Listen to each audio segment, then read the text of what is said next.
Dans cette troisième vidéo du cours Comment écrire un article scientifique, on va voir comment écrire la partie méthode.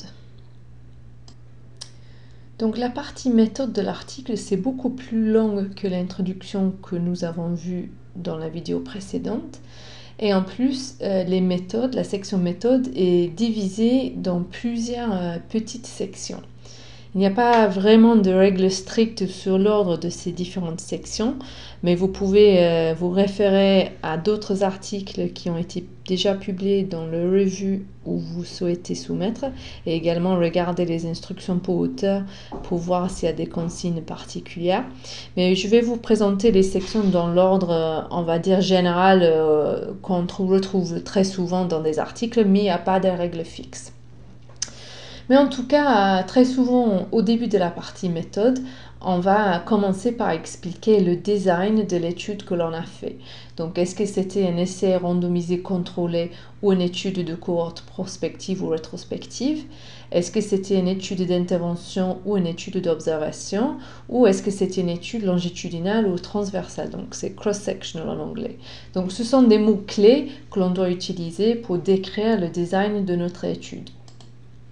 Donc tout au long de cette partie sur les méthodes, je vais vous donner des exemples de textes qui sont tirés d'un article qui a été publié dans le BMJ en 2014. Donc c'était un article qui présentait les résultats d'un essai randomisé qui testait les patchs de nicotine chez des femmes enceintes qui étaient fumeurs.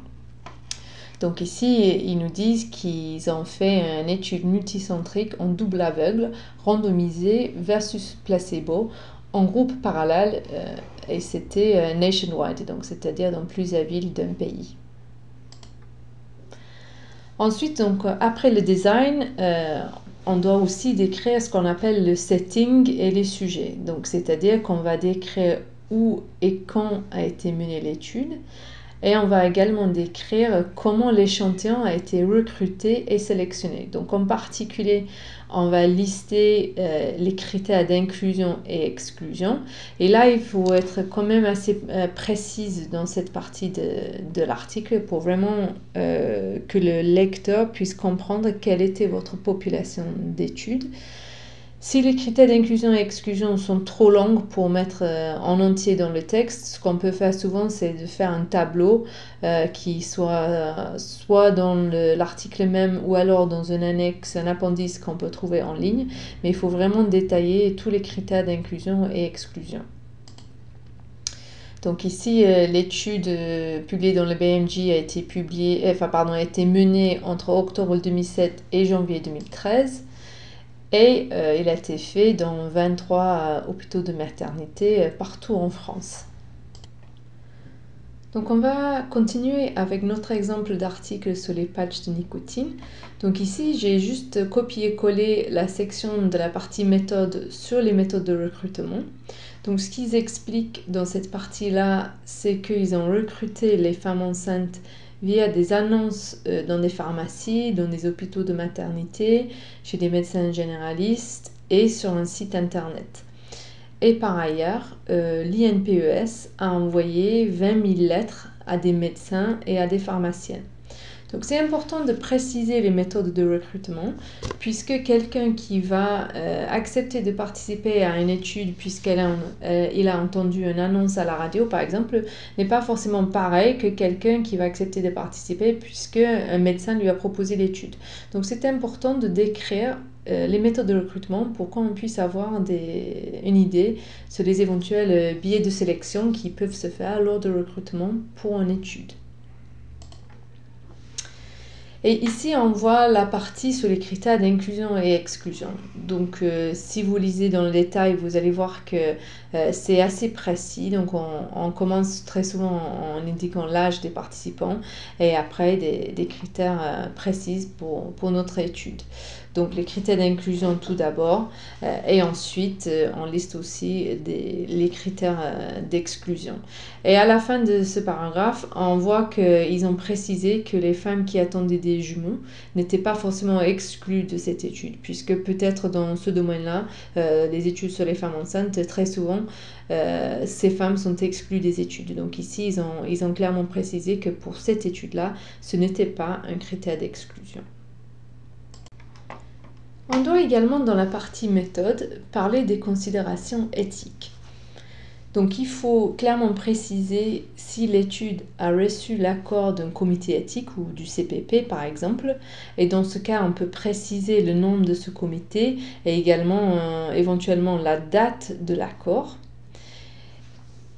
Et il faut aussi détailler si un consentement éclairé a été demandé aux participants avant qu'ils commencent l'étude.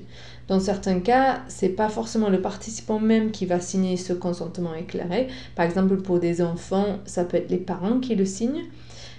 Si c'est quelqu'un qui a une démence, par exemple, ça peut être un aidant qui signe à la place de la personne, ou quelqu'un qui est dans le coma, par exemple, c'est quelqu'un de sa famille, un proche, qui va signer le consentement éclairé. Donc il faudrait juste détailler en fait comment cela a été fait pour votre étude. Donc pour notre exemple, on voit que ce protocole de recherche a été accordé par le CPP de la Pitié-Salpêtrière en mars 2007. Et on voit que les participants ont signé un formulaire de consentement éclairé. Et puisqu'il s'agissait de femmes enceintes, ils ont également demandé au père de l'enfant de signer aussi en consentement, puisqu'ils allaient recueillir des données sur l'enfant quand il était né. Donc ça, c'est selon les lois françaises pour la recherche biomédicale. Donc c'est bien de préciser, quand il y a des situations particulières dans un pays spécifique, c'est bien de souligner que c'est la procédure standard dans votre pays. Également, quelque part dans les méthodes, on doit parler du calcul du nombre de sujets nécessaires. Là aussi, c'est en particulier pour les essais randomisés, mais c'est vrai aussi pour d'autres types d'études. Donc, comment on est arrivé au nombre précis de personnes qui ont été incluses dans notre étude? Donc, pour revenir sur notre article sur les patchs de nicotine, donc il y a la partie intitulée Power Calculations. Donc, c'est là où on va avoir des informations sur le calcul du nombre de sujets nécessaires. Et en fait, il nous explique dans cet article-là qu'en fait, il y avait deux critères de jugement. En général, on a juste un seul critère de jugement principal, mais ici, il y avait deux critères de jugement principaux. On peut dire des critères co-primaires, des fois co-primary outcomes en anglais. Et du coup, ils ont fait deux calculs de nombre de sujets nécessaires, un pour chacun des critères, pour être sûr qu'il y avait suffisamment de participants pour les deux critères. Donc je vous laisse lire dans le détail, mais vous voyez que c'est quand même assez détaillé là aussi, cette partie-là. Donc il faut donner quand même beaucoup de précision quand on présente un calcul de nombre de sujets nécessaires. Également dans la partie méthode, il faut expliquer comment a été fait le recueil des données. Donc c'est la partie data collection en anglais. Donc dans un premier temps, il faudrait bien préciser quels étaient les critères de jugement, donc c'est les outcomes en anglais. Donc quel était le critère de jugement principal et quels étaient les critères de jugement secondaires. Et il faudrait expliquer comment on a mesuré ces critères de jugement. Donc si c'était le décès par exemple, est-ce qu'on s'est référé à des registres pour avoir la date précise de décès, ou est-ce qu'on a utilisé une certaine échelle, par exemple, pour mesurer la cognition, par exemple. Ensuite, il faudrait détailler également les variables explicatives, donc on peut parler des exposures en anglais. Donc on a surtout normalement une variable d'intérêt. Donc par exemple, si on souhaite étudier le lien entre un certain nutriment et la cognition, la variable d'intérêt, c'est le nutriment. Et donc, il faudrait expliquer comment on a mesuré ce nutriment. Est-ce qu'on a utilisé, par exemple, un questionnaire alimentaire? Et si oui, est-ce que c'était un questionnaire existant qui a déjà été validé, ou est-ce que c'est un questionnaire que nous avons développé exprès pour cette étude-là? Ou sinon, est-ce que, par exemple, on a fait des analyses biologiques pour mesurer le taux de ce nutriment dans le sang? Donc bien expliquer comment a été mesuré les variables d'intérêt, et également dire quelles étaient les covariables qui ont été recueillies. Donc on peut parler dans des analyses de variables d'ajustement. Donc par exemple, si on voulait ajuster notre analyse sur l'âge, sur le sexe, sur le niveau d'éducation, bien lister que nous avons recueilli ces variables également, et éventuellement donner plus de précision si besoin sur les échelles que nous avons utilisées pour recueillir ces covariables. Il faut également détailler quand et comment les données ont été recueillies. Est-ce qu'il y avait des visites tous les 2 ans, tous les ans, tous les 6 mois? Donc bien expliquer quelle était la fréquence des évaluations de l'étude. Donc dans un exemple ici, on voit que les fonctions cognitives ont été évaluées tous les 2 ans à l'aide de l'échelle MMSE, qui a été administrée par des neurologues formés. Donc on précise clairement quelle était l'échelle, qui c'est qui a fait passer cette échelle et est-ce qu'ils étaient formés. Et dans le cadre d'une échelle existante comme le MMSE par exemple, il faudrait bien évidemment citer la référence du papier qui présente cette échelle et la validation de l'échelle. Donc si on revient à notre exemple sur les patchs de nicotine chez les femmes enceintes, ils expliquent, puisque il y avait finalement 2 participants dans cet essai. Il y avait la femme enceinte, donc la mère, mais également son enfant. Et à cause de cela, ils ont utilisé 2 critères de jugement. Donc le premier critère de jugement, c'était mesuré chez la femme, et donc c'était l'abstinence, donc le fait de ne plus fumer. Et donc ils expliquent comment cela a été mesuré. Et ensuite, en bas, dans le deuxième carré, on voit que le critère de jugement qui portait sur l'enfant, c'était le poids à la naissance. Donc, il y avait 2 types de critères de jugement principaux. Et ensuite, dans le paragraphe d'après, il détaille également les critères de jugement secondaires qui ont été recueillis dans cette étude-là. La partie sur l'analyse des données ou sur les méthodes statistiques se trouve en général à la fin de la partie méthode dans un article. Dans cette partie, il faut expliquer clairement qu'est-ce que vous avez fait dans l'analyse principale, donc c'est-à-dire pour évaluer ou analyser votre critère de jugement principal, et ensuite qu'est-ce que vous avez fait pour analyser les critères de jugement secondaires, donc dans les analyses secondaires. Il est aussi important de distinguer entre les analyses spécifiées a priori dans le protocole ou dans le plan d'analyse statistique, des analyses qui ont été faites en post-hoc, c'est-à-dire après qu'on a regardé les données et qu'on a observé des résultats, puisque ces 2 types d'analyses n'ont pas le même niveau de preuve, et les analyses post-hoc sont en général ce qu'on appelle des analyses exploratoires. Il faut expliquer clairement les différentes méthodes statistiques que vous avez utilisées dans chacune de vos analyses. Il ne suffit pas juste de donner le nom de la méthode, de faire une liste de méthodes. Il faut expliquer dans quel but vous avez utilisé chacune de ces méthodes statistiques. Et si c'est une méthode qui n'est pas très bien connue ou qui n'est pas souvent utilisée, il est bien d'expliquer et de justifier pourquoi vous avez choisi d'utiliser cette méthode-là pour votre analyse. Et donc n'hésitez pas, quand vous écrivez la partie sur les analyses statistiques, de demander de l'aide auprès de la personne qui a fait les analyses, si ce n'était pas vous-même, puisque ce n'est pas évident d'écrire cette partie-là si on ne connaît pas très bien les méthodes statistiques. Donc vraiment n'hésitez pas à demander de l'aide. En plus d'expliquer les méthodes statistiques que vous avez utilisées, il faut aussi expliquer vraiment comment vous avez utilisé les différentes variables dans les analyses. Donc par exemple, si vous avez dichotomisé des variables ou mis des variables en classe pour les analyses, vraiment expliquer avec quel seuil vous avez fait cela et éventuellement justifier aussi le choix de ces seuils ou de regroupement, par exemple si vous avez regroupé ensemble une variable sur le pays ou sur le niveau d'éducation. Il faut également expliquer comment vous avez géré les données manquantes dans votre analyse, parce que forcément vous auriez des données manquantes dans l'analyse. Donc est-ce que vous avez fait ce qu'on appelle une analyse des cas complets, donc vous avez simplement exclu de l'analyse les participants qui avaient des données manquantes? Est-ce que vous avez fait de l'imputation pour remplacer les valeurs manquantes par une valeur imputée? Ou est-ce que par exemple vous avez utilisé des méthodes d'analyse qui permettent d'inclure tous les participants même s'ils ont des données manquantes? Donc bien expliquer ce que vous avez fait pour gérer les données manquantes dans vos analyses. Et enfin, en général, à la fin de la partie sur l'analyse des données, on donne une phrase juste pour dire quel était le nom et la version du logiciel que l'on a utilisé pour faire les analyses. Puisque l'idée, quand on écrit la partie méthode d'un papier, c'est que si quelqu'un d'autre voulait refaire les mêmes analyses que nous et retrouver exactement les mêmes résultats, il puisse savoir exactement comment nous avons fait nous.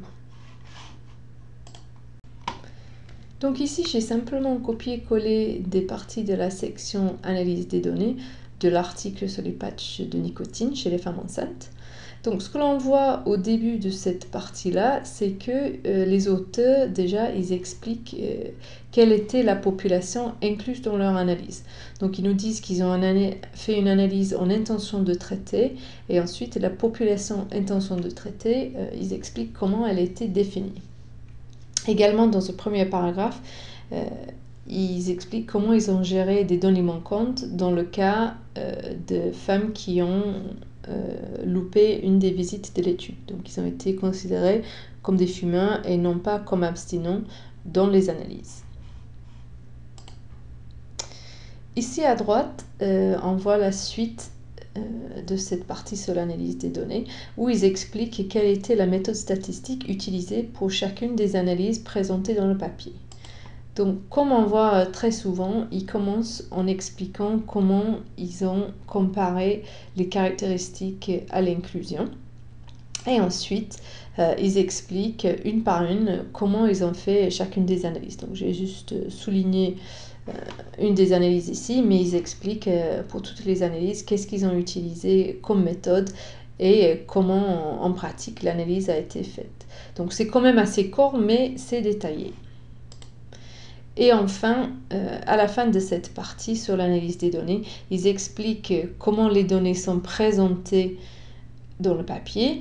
C'est pas forcément toujours obligatoire de faire cela, mais c'est toujours utile et c'est toujours bien pour le lecteur. Ça va faciliter la lecture de l'article si on explique comment les données sont présentées.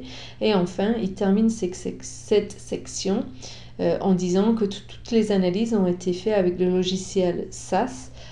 C'est qu'en général, ce qu'on fait, on explique si on a utilisé SAS, SPSS, Stata, R ou d'autres logiciels pour faire nos analyses.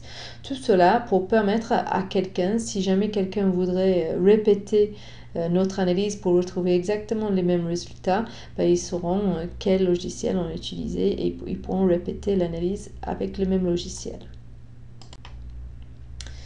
Enfin, on va terminer juste avec quelques spécificités qui sont uniques pour les essais randomisés. Donc là, quand on écrit la partie méthode pour un essai randomisé, il faut toujours se référer aux recommandations CONSORT que l'on a vues dans la première vidéo de ce cours, puisqu'il y a un certain nombre d'éléments qu'on doit obligatoirement rapporter dans un article qui présente les résultats d'un essai randomisé. Donc en particulier, maintenant les essais randomisés doivent être enregistrés dans un registre d'essais cliniques avant de commencer le recrutement. Et donc dans les méthodes, on doit citer le numéro du registre. Donc très souvent, les chercheurs utilisent le registre clinicaltrials.gov. Et dans ce cas, on a un identifiant qui commence avec NCT quelque chose. Mais il y a d'autres registres qui sont acceptés, mais il faut donner l'identifiant de l'essai dans un de ces registres. Il faut également, dans le cas d'un essai randomisé, décrire comment la randomisation a été faite. Est-ce que c'était de la randomisation par bloc? Est-ce que c'était fait par ordinateur, par exemple, ou avec une autre procédure? Si c'est un essai qui a été fait en double aveugle, il faut dire comment l'aveugle a été fait, comment on a été sûr que les évaluateurs, par exemple, sont restés en aveugle tout au long de l'essai. Et également, pour le cadre d'un essai randomisé, il faut décrire l'intervention à l'étude et également l'intervention de comparaison. Donc, si c'est un médicament, par exemple, versus placebo, il faut bien décrire quelle était la dose du médicament et expliquer comment on était sûr que le placebo était très similaire, en apparence en tout cas, aux produits de l'étude. Donc tous ces éléments sont importants à préciser pour un essai randomisé et vraiment se référer aux consort, aux recommandations consort pour être sûr de n'avoir rien oublié quand on décrit les méthodes d'un essai randomisé.